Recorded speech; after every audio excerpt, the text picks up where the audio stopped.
अवतल दर्पण में दर्पण सूत्र का सत्यापन देखेंगे। यानी कि दर्पण सूत्र होता क्या है और उसके सत्यापन के बारे में आज हम लोग विस्तृत रूप से चर्चा करेंगे।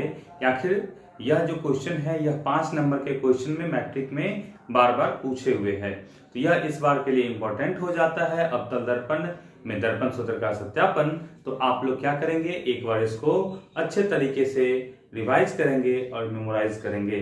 तो चलते हैं हम लोग अवतल दर्पण में। इसका जो दर्पण सूत्र है, दर्पण सूत्र होता क्या है, तो दर्पण सूत्र होता है 1/v + 1/u = 1/f, या फिर कहीं कहीं देखने को मिलेगा 1/u + 1/v = 1/f, या फिर 1/f = 1/v + 1/u। यानी कि तीनों एक ही बातें हैं, बस उसका ऑर्डर आगे पीछे किया हुआ रहता है। तो आपको याद रखना है दर्पण सूत्र क्या होता है, 1/v + 1/u = 1/f। तो हम लोग चलते हैं दर्पण सूत्र के सत्यापन में। तो देखिए, सबसे पहले हम इस फिगर को समझेंगे। यह फिगर क्या कहता है। सबसे पहले मैंने एक अवतल दर्पण बनाया m और m डैश, m और m dash, m for mirror, इसलिए इसको m से सूचित करते हैं और कोई विशेष बात नहीं है। m और m डैश एक अवतल दर्पण हम बनाते हैं और इसके प्रधान अक्ष या मुख्य अक्ष कौन होता है, इसके ध्रुव से वक्रता केंद्र को मिलाने वाली रेखा प्रधान अक्ष कहलाती है। तो ध्रुव से जो वक्रता केंद्र को होती हुई जाती है रेखा वह प्रधान अक्ष, और प्रधान अक्ष के समांतर कोई एक आपतित प्रकाश की किरण लेते हैं वस्तु से। तो माना कि हमने अनंत और वक्रता केंद्र के बीच कोई एक वस्तु AB को रखा जो कितने डिग्री पर है, 90 डिग्री के कोण पर है। तो अब इससे जो प्रकाश आपतित होगी वह टकराने के पश्चात फोकस से लौटेगी। क्यों? क्योंकि अवतल दर्पण में किसी भी दर्पण में जब प्रकाश की किरण प्रधान अक्ष के समांतर आती है तो दर्पण से टकराने के पश्चात वह फोकस से गुजरती है। तो इसलिए क्या होगी, फोकस से गुजर रही है। उसके पश्चात हम क्या करेंगे, इसके छोर से सिर से एक वक्रता केंद्र होते हुए प्रकाश को गुजारेंगे। जब वक्रता केंद्र से जो जाएगी वो वक्रता केंद्र से ही लौट जाएगी। जो प्रकाश वक्रता केंद्र से जा रही है वो वक्रता केंद्र से ही लौट रही है। तो लौटने के उपरांत यहाँ पर क्या हो जाएगा कि एक आपको इमेज बनेगा फोकस और वक्रता केंद्र के बीच। जब वस्तु अनंत और वक्रता केंद्र के बीच हो तो फोकस और वक्रता केंद्र के बीच एक प्रतिबिंब का निर्माण होता है। तो यह प्रतिबिंब का निर्माण हो चुका है। अब देखिए कि अब हम देखेंगे क्या कि यह 90 डिग्री है, तो यह भी कितना पर प्रतिबिंब बनाएगा, 90 डिग्री पर प्रतिबिंब बनाता है। अब चलिए अब हम आते हैं इसके बनावट की तरफ। माना कि m डैश एक अवतल दर्पण है। m और m डैश क्या है, एक अवतल दर्पण है जिसके प्रधान अक्ष पर अनंत एवं वक्रता केंद्र के बीच, प्रधान अक्ष पर अनंत और वक्रता केंद्र के बीच कोई एक वस्तु AB है। क्या है वस्तु, AB है, जिसका प्रतिबिंब A डैश B डैश कहां बन रहा है आपको, यहाँ पे बन रहा है। देखिए कहां, फोकस एवं वक्रता केंद्र के बीच, फोकस और वक्रता केंद्र, C for centre of curvature, F for focus, तो फोकस और वक्रता केंद्र के बीच बनता है। तो 1/v + 1/u = 1/f को सत्यापित करना है, यानी दर्पण सूत्र को सत्यापित करना है। तो आइए अब हम इसका प्रमाण देखते हैं। प्रमाण क्या देखें, तो देखिए ध्रुव से फोकस के बीच की दूरी को फोकस दूरी, जिसे हम स्मॉल f से सूचित करते हैं। ध्रुव से फोकस के बीच की दूरी को फोकस दूरी, जिसे हम स्मॉल f से सूचित किए। ध्रुव से वक्रता केंद्र के बीच की दूरी को वक्रता त्रिज्या, जिसे हम r से सूचित किए। अब देखिए ध्रुव से प्रतिबिंब के बीच की दूरी को प्रतिबिंब दूरी कहते हैं, जिसे हमने v से सूचित किया। और u क्या है आपका, वस्तु दूरी, ध्रुव से a के बीच की दूरी, यानी वस्तु के बीच की दूरी को वस्तु दूरी, इसे हम u से सूचित करते हैं। यहाँ तक आप लोग को कोई डाउट नहीं होगा। तो वही हम लिखे वस्तु दूरी PA, वस्तु दूरी P से A, वस्तु यहाँ हमारा है, तो P से A के बीच की दूरी को हमने क्या डिनोट किया है, U, यानी कि वस्तु दूरी जो होता है U वो PA है। और प्रतिबिंब दूरी देखिए P से A डैश के बीच की दूरी को प्रतिबिंब दूरी कहते हैं, P से A डैश के बीच की दूरी को, तब P से A डैश के बीच की दूरी को हमने V से डिनोट किया, तब प्रतिबिंब दूरी आपका क्या हो जाएगा, PA डैश बराबर V। इस तरीके से PF बराबर F, PF क्या है आपका, फोकस दूरी है, फोकस दूरी को हमने स्मॉल f से, इसी तरीके से वक्ता त्रिज्या जिसको कि हमने r से। अब देखिए हम जस्ट पीछे पढ़े थे फोकस दूरी जो होती है वक्ता त्रिज्या की आधी होती है, या फिर वक्ता त्रिज्या फोकस दूरी की दुगनी होती है, तो फोकस दूरी की दुगनी वक्ता त्रिज्या होती है। यहाँ तक कोई डाउट नहीं। अब हम लोग चलते हैं, यहाँ पर हम देख रहे हैं क्या कि A, B और C, एक त्रिभुज यहाँ बन रहा है, दूसरा त्रिभुज आपका बन रहा है A dash, B dash, C dash. अब इस दोनों त्रिभुज की हम क्या करते हैं, आपस में तुलना करते हैं, वहां से हम इस त्रिभुज को अलग बनाने की कोशिश करते हैं और आप लोग इसको गौर कीजिएगा। देखिए तो ये जो है हमारा एक त्रिभुज है, इस टाइप से यहां से हमने अलग किया, ये आपका A है, ये B है, ये C है, ये A डैश, ये B डैश है। अब देखिए ये दोनों कोण आपस में शीर्षाभिमुख कोण है। शीर्षाभिमुख कोण कहने का मतलब क्या है कि जब दो रेखाएं आपस में काटती है तो उसके शीर्ष से मिले हुए कोण शीर्षाभिमुख कोण कहलाते हैं। तो एक ही शीर्ष पर के दोनों अलग अलग दिशाओं के कोण शीर्षाभिमुख कोण, यानी कि BCA बराबर A dash C B dash, ऐसा हो सकता है। तो वही देखिए यहाँ हमने क्या कहा कि अब त्रिभुज ABC तथा A dash B dash C, ABC तथा A dash B dash C से देखिएगा तो कोण ACB ये कोण और कोण A dash C B dash, इनके दोनों आपस में शीर्षाभिमुख कोण होने के कारण बराबर हो जाएंगे। अगला देखिएगा BAC यह कोण आपका समकोण है। देखिए BAC यह कोण क्या आपका समकोण है। उसी तरीके से यहाँ आपका हो जाएगा B डैश A डैश और C, B dash A dash और C, दोनों के दोनों समकोण हो जाता है। ठीक है, अब क्या हो गया, समकोण। जब दो कोण बराबर हो किसी त्रिभुज में तो तीसरे कोण स्वतः ही बराबर हो जाते हैं। इस तरीके से हम क्या ले आ देंगे, AAA समरूपता से। तो जब AAA समरूपता हम लेंगे तो क्या हो जाएगा, त्रिभुज ABC समरूप त्रिभुज A dash B dash C, समरूप त्रिभुज क्या चीज, A dash B dash C, तो वही हो गया क्या, ABC समरूप त्रिभुज A dash B dash C। अब हम देखते हैं कि जब दो त्रिभुज समरूप होते हैं तो सम्मुख भुजाओं का जो होता है अनुपात वो बराबर होता है। तो यहां से देखेंगे हम AB लंबा वाला, AB खड़ा वाला, यहां से A डैश B डैश, यानी कि वस्तु की ऊंचाई बराबर प्रतिबिंब की ऊंचाई होगा, वस्तु की ऊंचाई बटा प्रतिबिंब की ऊंचाई, यानी कि AB बटा A dash B dash, AB बटा A डैश B डैश बराबर AC बटा A डैश C, AC बटा A डैश C। कोई दिक्कत नहीं ना, तो यानी कि AB बटा A डैश B डैश बराबर AC बटा A डैश C। चलिए तो ये तो हो गया समीकरण एक। इसी तरीके से हम अब देखेंगे एक और त्रिभुज यहाँ हमको बनता हुआ दिख रहा है, तो उसको हम खोजेंगे कि कौन सा त्रिभुज कहाँ बन रहा है भाई। तो देखिए एक त्रिभुज आपका बन रहा है इस जगह पे, हम उसको डिनोट करते हैं,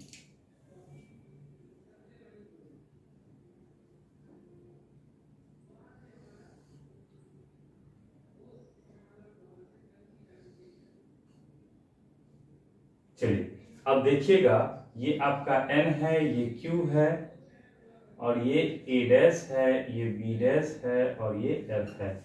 अब देखो तो यहाँ भी सेम तरीके का बन रहा है कि नहीं, दो त्रिभुज इस जगह से लेकर के ऐसे करके ऐसे दो त्रिभुज बन रहा है। दोनों क्या है आपस में, यहाँ भी सेम प्रोसेस, ये दोनों हो गया शीर्षाभिमुख कोण, ये दोनों 90 डिग्री। जब दो कोण बराबर तो तीसरा आपस में स्वतः ही बराबर, इस तरीके से दोनों क्या हो जाएंगे, आपस में समरूप हो जाएंगे, कोण कोण कोण समरूपता से। तो आखिर कोण कोण कोण समरूपता से जब इसी तरीके से यह भी समरूप हो गए, कौन सा त्रिभुज है, त्रिभुज NQF। इधर वाले त्रिभुज, ये जो त्रिभुज बन रहे हैं आपको, ये समरूप हो गए किसके, तो यहां देखिएगा A dash B dash F के, A dash B dash F के।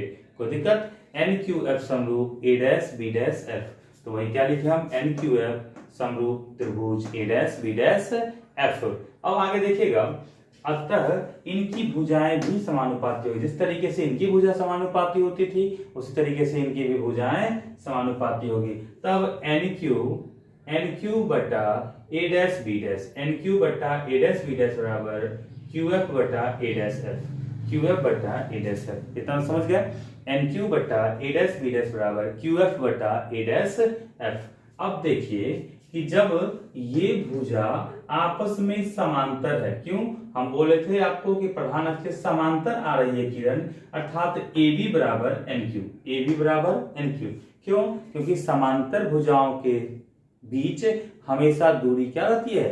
समान रहती है, अर्थात ए बी बराबर क्या हो गया आपका? N Q. तो अब देखिएगा, इसलिए हम एन क्यू के जगह पे क्या पुट कर दिए? A B. अब देखिए ए बी बटा ए डैश बी डैश बराबर क्यू एफ बटा ए डैश एफ। क्यों एन क्यू बराबर ए बी हो गया? क्योंकि यह दोनों आपस में समांतर थे, समांतर भुजाओं के बीच की दूरी थी, इसलिए दोनों भुजा क्या हो गए? बराबर हो गए। अब देखिएगा, माना कि क्यू बिंदु क्या है? पी के बहुत निकट है। इनकी जब द्वारक बहुत बड़ा होगा तो क्या हो जाएगा? क्यू बिंदु पी के बहुत ही करीब आ जाएंगे। अब मान लीजिए कि क्यू बिंदु सपोज कि यहाँ होता तो लगभग पी के बराबर ही होता, लगभग क्या होता? पी के पास होता।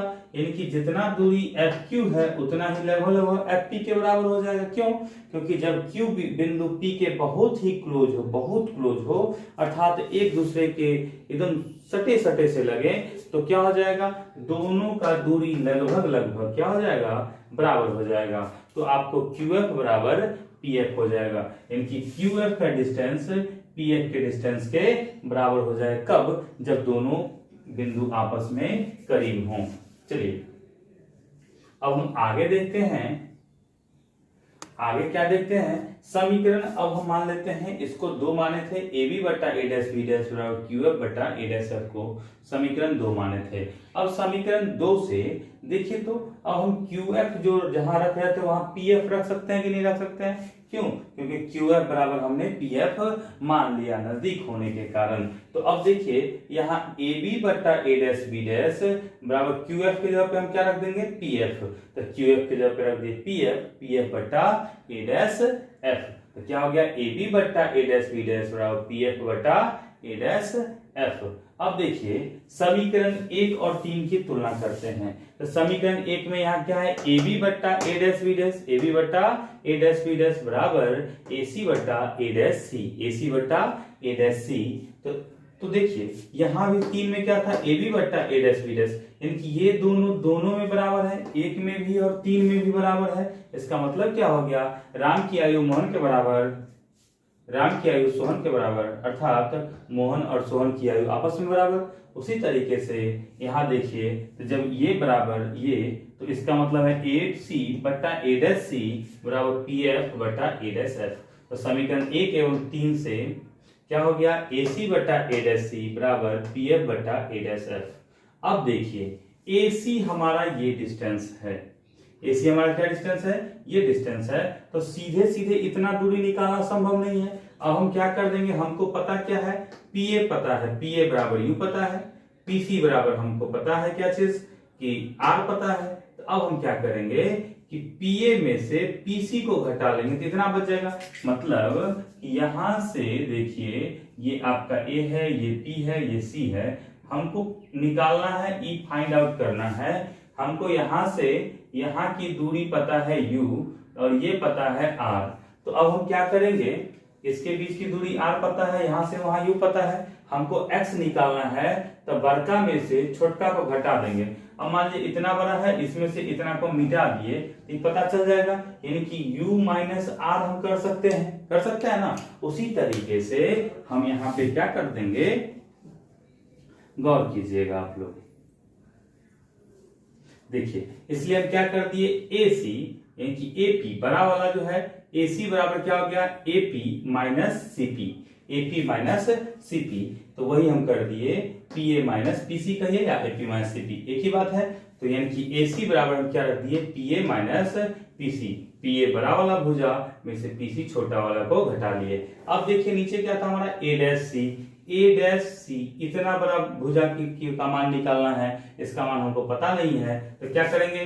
पीसी में से घटा देंगे पी ए डैश को। क्यों? क्योंकि पीसी का मान हमको आर पता है और ए डैश पी का भी पता है। तो पीसी में से घटा दिए हम क्या चीज को? पी ए डैश को। आप आर के जगह पे आप आर बराबर 2f भी यहां लिख सकते हैं। हम यही कर देते हैं, आर बराबर 2f। चलिए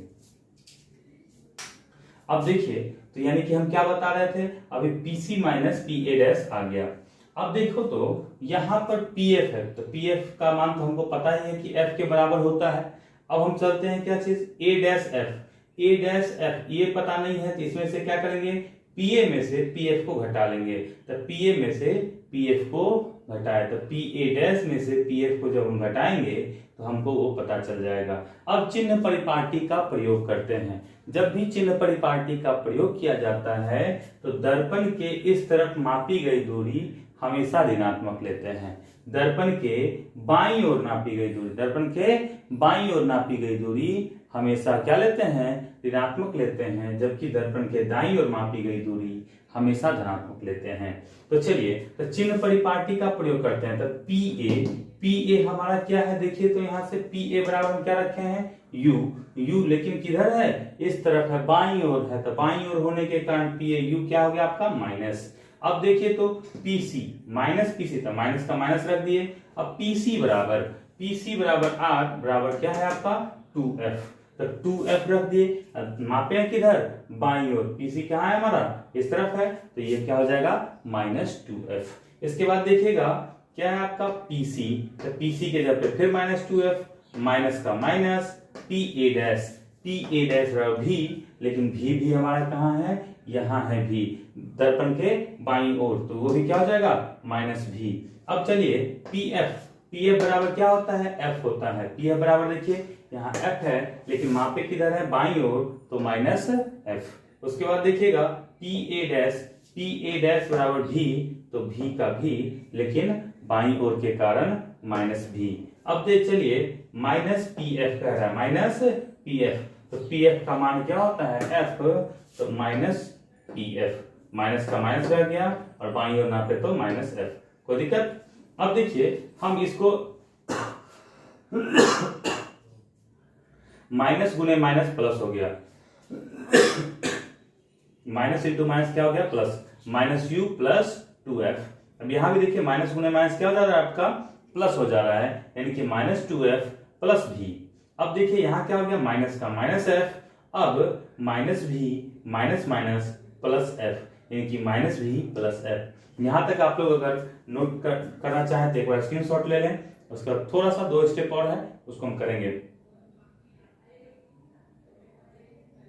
चलिए, उम्मीद करते हैं कि आप लोग स्क्रीनशॉट ले लिए होंगे। अब हम इसमें बनावट को मिटाते हैं और थोड़ा सा और आगे चलते हैं।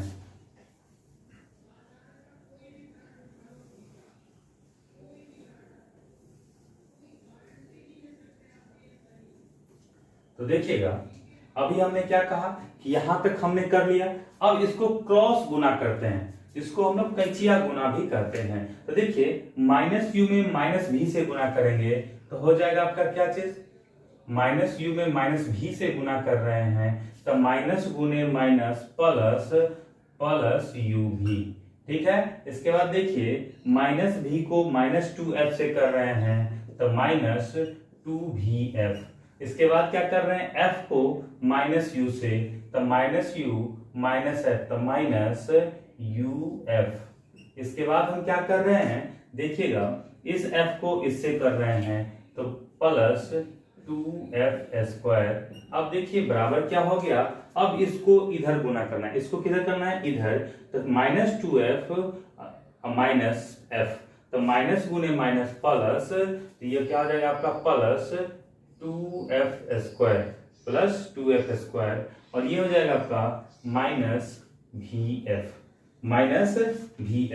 इस तरीके से आपका इतना आ गया। अब देखिए कि हम करें क्या, यहां से जब भी हम देख रहे हैं तो ये दोनों कटने वाला है, ये दोनों क्या हो जाएगा आपका, कट जाएगा।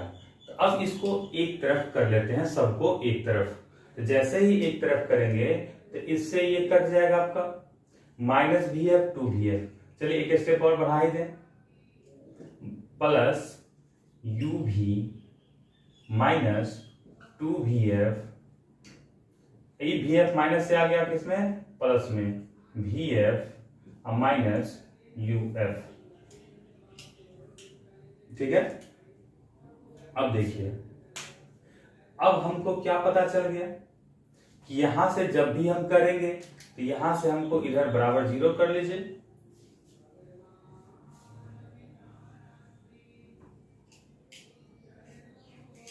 या फिर इसको, इस uf को माइनस वाले को इधर लेके हम चले आते हैं प्लस में, उधर क्या लेके चले जाते हैं, प्लस में। तो अब देखिए, अब हमारा क्या हो गया, अब हमारे पास जो आ गया है ये एक डाटा आ गया, क्या चीज हमारे पास हो गया, u भी माइनस vf बराबर uf।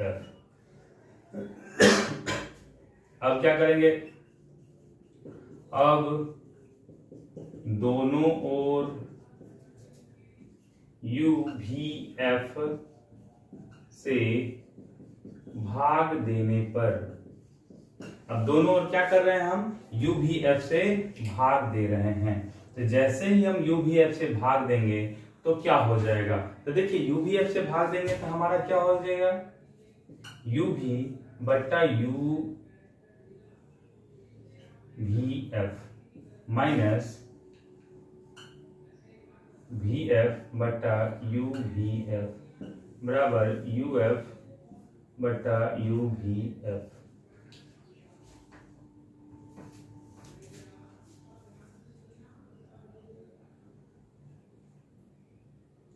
अब देखिए, यहां से हमको क्या कट जाएगा, u v कट गया, vf से vf खत्म, uf से uf खत्म, तो हमको बचा क्या, 1/f माइनस 1/u बराबर 1/v।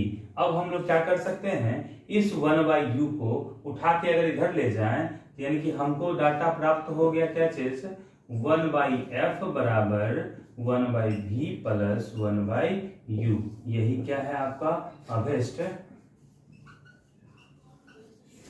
दर्पण सूत्र है, यही क्या है, यही अभिष्ट दर्पण सूत्र है। तो आप लोग इस तरीके से नोट डाउन कर लेंगे, इधर नीचे वाले को हम इरेज कर देते हैं।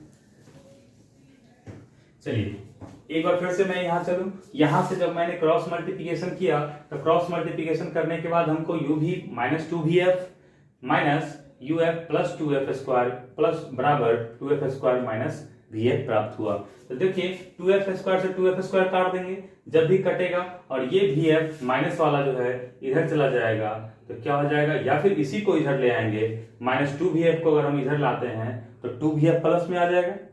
चलिए अभी हम उधर किए तो उधर ही मान लेते हैं, इसी को प्लस किए तो माइनस 2vf अब प्लस vf, तो 2vf में से एक vf घट जाएगा तो क्या बच जाएगा आपका माइनस vf।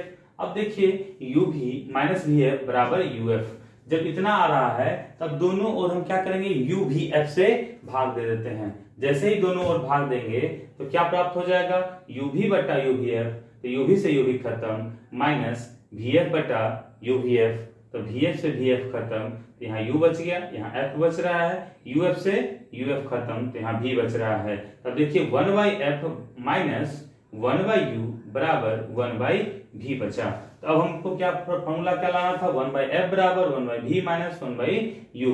तो अब देखिए 1/u इधर माइनस में है तो इधर आगे क्या हो जाएगा प्लस में, और यही अभिष्ट अवतल दर्पण का दर्पण सूत्र है। सिंपल भाषा में एक बार इसको इसके साथ तुलना करना है, एक बार इस त्रिभुज को इसके साथ तुलना करना है। दोनों त्रिभुज को तुलना करने के उपरांत हमको क्या करना है, जो अब हमारा आएगा चिन्ह परिपाटी का प्रयोग करके दोनों को क्रॉस मल्टीप्लिकेशन कर देंगे। क्रॉस मल्टीप्लिकेशन करने के उपरांत उसको uvf से दोनों ओर भाग दे देंगे, तदुपरांत आपको क्या हो जाएगा, इसका अभिष्ट सूत्र प्राप्त हो जाएगा। यह 5 नंबर में पूछता है और इस वर्ष के लिए बहुत ही इंपॉर्टेंट है, इसलिए एक बार पुनः मैं आप सभी से आग्रह करता हूं कि इस वीडियो को दोबारा देखें और याद कर लें।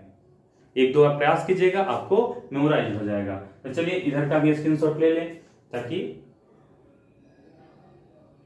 चलिए उम्मीद करते हैं कि आप स्क्रीनशॉट ले लिए होंगे। और आज के लिए रखते हैं इतना ही, कल हम लोग उत्तल दर्पण में सीखेंगे दर्पण सूत्र का सत्यापन। तब तक के लिए बहुत बहुत धन्यवाद। अगर नए हैं तो लाइक करें, सब्सक्राइब करें और अपने दोस्तों तक शेयर करें। बहुत बहुत धन्यवाद।